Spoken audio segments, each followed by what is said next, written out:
Já jsem Michael a děkuji, že se díváte na moje video. Dnes budu dělat úžasný recept. Je to vietnamský recept a já miluju vietnamský jídlo. Tohle se jmenuje banh mi. Banh mi to je sandwich, který je udělaný z čerství bagety, chupavá, úžasná. Do toho se dává speciálně marinovaný maso a zelenina, ale důležitá, aby ta zelenina byla kyselá zelenina. A to všechno se takhle dá dohromady a chutná to absolutně úžasně. V tomto videu já vám ukážu, jak se peče domácí bageta. Jo? Protože ta bageta, ta vietnamská, nedá se tak lehce sehnat. Co je na ní speciální, že ona není dlouhá jako ta francouzská, ale je kratší a tlustá. A je to tak, aby se tam vešlo víc ty ingredienty do toho sandwiche. To znamená, já vám to ukážu. Samozřejmě, jestli chvátáte nebo jste studenty, nemáte moc čas, není problém. Kupte bagetu v obchodě, sice bude možná trochu užší, ale ta chuť bude stejná. Poté jdem rychle to připravit. Pro ta naše bageta, nebo jak Vietnamci to nazývají banh mi, budeme potřebovat tyto ingredience. První samozřejmě je hladká mouka, voda, cukr, sůl a čerstvý droždí. A to je všechno. A pro to maso já vždycky rád používám vepřová krkovice, protože je to chutný, je to plný šťávy a velice lehce se to připravuje. A na tou marinaci budeme potřebovat česnek, cibule, ale já používám jenom ta bílá část té zelené cibule, pepř, čerstvá pepř. Tohle je fish sauce, anglicky se to jmenuje, česky rybí omáčka. Nebojte se, je to hodně intenzivní, ale potom, až to dáme do té marinace, není to tak silný. Soja omáčka, ale dark soja omáčka, ta je trochu sladká. A dobrý med. A poslední věc, my připravíme naše kyselou zeleninu a na to budeme potřebovat mrkvička, tohle se jmenuje daikon anglicky, nebo česky, myslím si, že se to jmenuje vodnice, ocet, dobrý silný ocet, cukr a sůl. První věc, připravíme to těsto na tu bagetu. To znamená, tady mám menší misku, do toho vezmu to droždí, to je čerstvý droždí, já preferuji používat čerstvý droždí, to najdete v lednice, v supermarketech. Rozdrtím to a přidám na to ten cukr. A přidám taky trochu vody. A zamíchám to, aby to droždí se mi rozpustilo v té vodě. Tak. Co to mám rozpuštěný, tak já vezmu jenom jednu lžíci té hladké mouky a přidám to na to. A zamíchám. A teď vezmu stretch folie, přikryju to a dám to do trouby na 45 stupňů. Jo? 45 stupňů a nechám to cca těch 5 až 7 minut, až začne tato směs se dvojnásobit. Tady už to mám, se to krásně zdvojnásobilo, já vám to takhle ukážu. A teď já vezmu větší misku, do toho naluju zbytek té vody, sůl do toho naleju a zamíchám to a ještě na to přidám ten kvásek. A teď do toho budu přidávat pomalu tu mouku a míchat.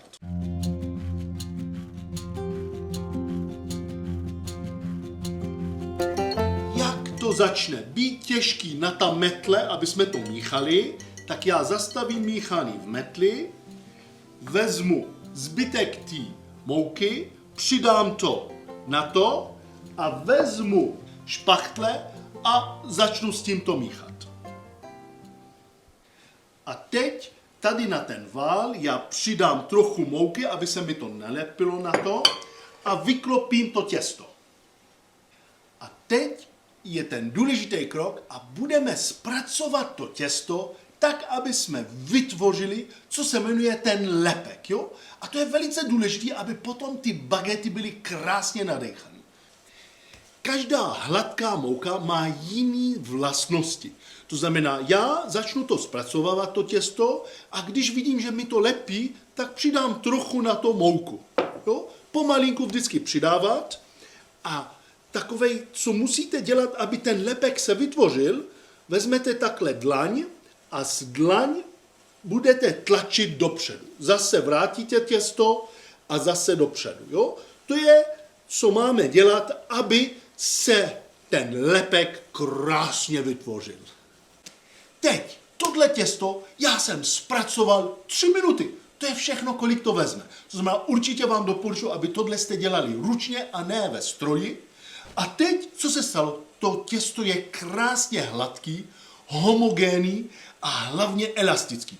Dívejte se, úplně se to krásně pne. Jo? A to je ono, tím pádem ten lepek je krásně připravený, už to těsto je to připravené, aby jsme to dali kynout. To těsto teď jenom udělám z toho takovou kouli, z nahoře chceme, aby to bylo hladký. Uzel klidně může být dole. A tady mám velkou misku a dal jsem 1 lžíci slunečnicový olej, aby se mi to na to nelepilo. To znamená, takhle to dám i na ty zdi, ty misky. Tak. A dám to těsto takhle dolů, tak, aby ta hladká strana byla nahoru. Taky na to trochu pomažu to olejem. A teď já přikryju tuhle misku stretch folií a dáme to zpátky do té trouby, kterou mám na 45 stupňů a to mi vezme cca 45 minut, až to těsto se mi dvojnásobí. Důvod, proč já dávám tu stretch folii, je, aby to těsto nahoře nevyschlo.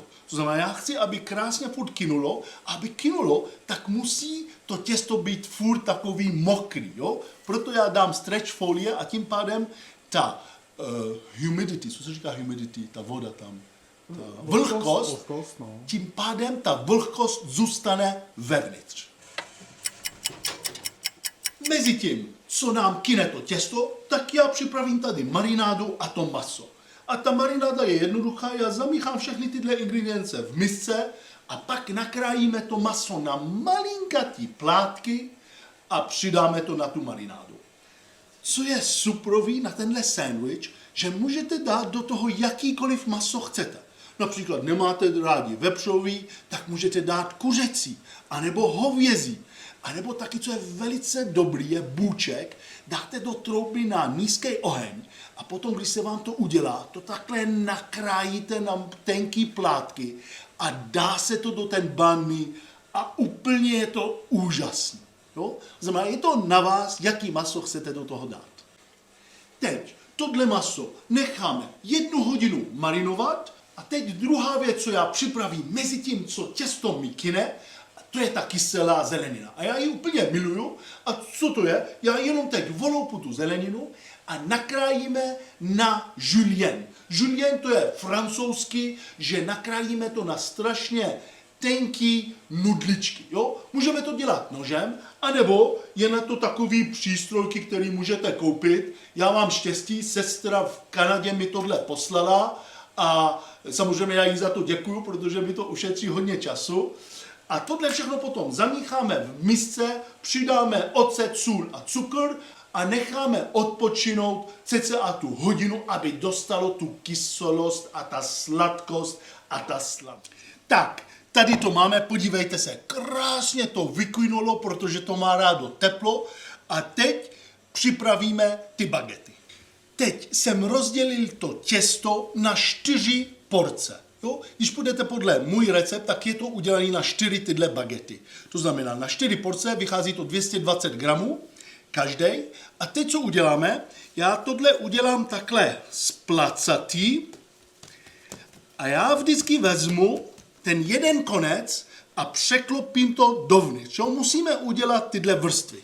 A teď budu rolovat a teď ten cíl je, aby v půli jsme měli takový tlustší těsto a ke konci takový uši. Jo? To je ta speciální vietnamská bageta.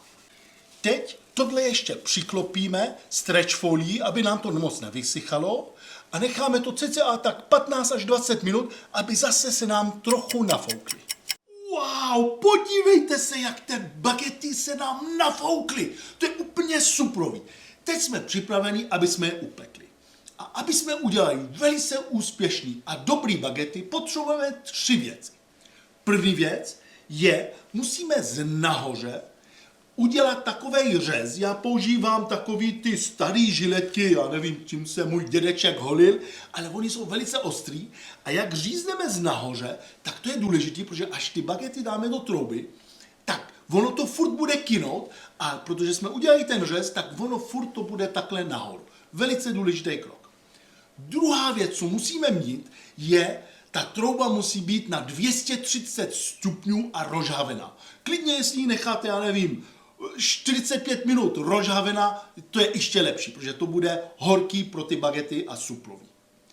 A třetí věc, co je velice důležitý, je, aby bagety jsme pekli v páře. Jo, to je důležitý. Co já dělám? Já vždycky vezmu vodu, tenhle stříkač, postříkám ty bagety dřív, než je dám do trouby. A druhá věc, co udělám, když dám ty bagety do trouby, tak dole pod tím mám prázdnej železný pekač, který je rozhavený a já na to naleju vodu. A jak naleju tu vodu, tak ono to udělá vův, taková pára a hned zavřu tu troubu, aby se ty bagety dělaly v páře. Mezitím, co se nám dělají ty bagety v troubě, tak já teď připravím to maso a já je budu smažit. Tady mám pánev, do toho jsem dal slunečnicový olej na maximum a teď budu dávat to maso, ale nedám toho moc, že já chci to smažit. Když dáme toho moc, tak to maso potom spustí tu vodu. Znamená, dáme málo, necháme to osmažit, vyndáme, uděláme takhle 2 nebo 3 várky, ale potom to maso si nechá tu šťávu a bude chřupavý. Wow, podívejte se, jak to vypadá suprově, jo? Krásně udělaný, oranžový, chřupavý, super. A teď půjdeme sestavit konečně ten banh mi a na to potřebujeme samozřejmě ta bageta, podívejte se, jak je krásně chřupavá zvenku, vevnitř je nadejchaná, to uvidíte, jak to je super, kyselá zelenina, to já úplně miluju tam, a to maso. Kdybyste tady byli a to cítili, tak víte, o čem mluvím. Pak se do ten sandwich taky přidává paty, což je paštika, to je tradicionálně takhle přidávaná, a čerstvý koriander. Koriander už můžete koupit v supermarketech, musí být čerstvý, nakrájíme na malinký kousky. Potom velice důležitý je pálivá paprika. Jestli nemáte rádi něco pálivého, nevadí, dejte míň, ale přidejte do toho. To je kus ten zážitek toho sandwiche. A poslední věc, co já do toho používám, je domácí majonéza. To je majonéza a limetový džus, protože k tomu přidá úplně super extra dimenze a chuť. A to sestavení je jednoduchý, akorát teď, co já udělám, já říznu tu bagetu, ale pozor, nejdu od konce do konce, ale jdu trochu jako víc dovnitř, abych udělal kapsu do toho, jo? A ty konce mi to budou držet, jinak by se mi to rozpadlo a všude to bude padat.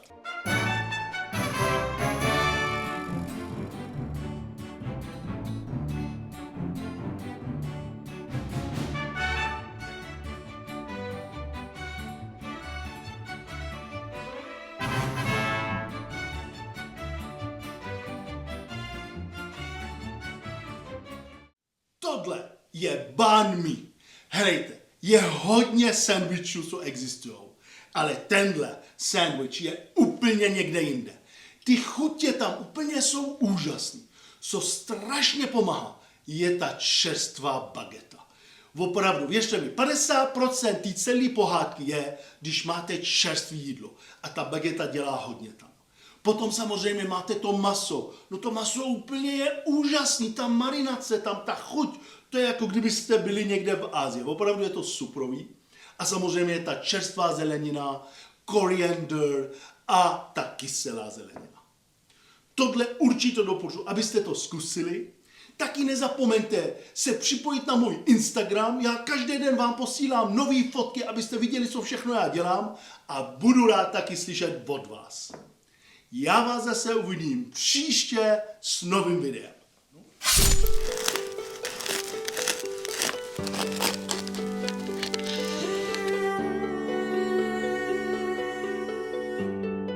Wow, tady to maso je vidět, teď ta majonéza tam, ta zelenina, musím to ochutnat. Wow,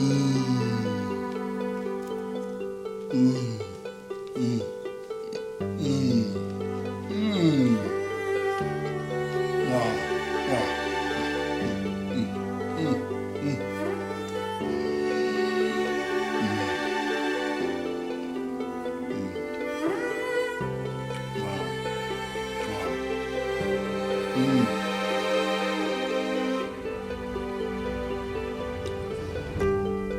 Úplně první věc samozřejmě. Šupeka batika. Takhle vevnitř, ona je taková opravdu nadechnaná, úplně suprová. A to maso. Hned cítíte to maso, ale zase tam je ta kyselá zelenina. Ta kyselá zelenina přidá k tomu úplně extra dimenze a je to suprový. A jak ty všechny chutě se takhle stmelejí, najednou dostanete tu pálivou papriku a to přidá absolutně krásná dimenze k tomu. Opravdu, tohle je top sandwich.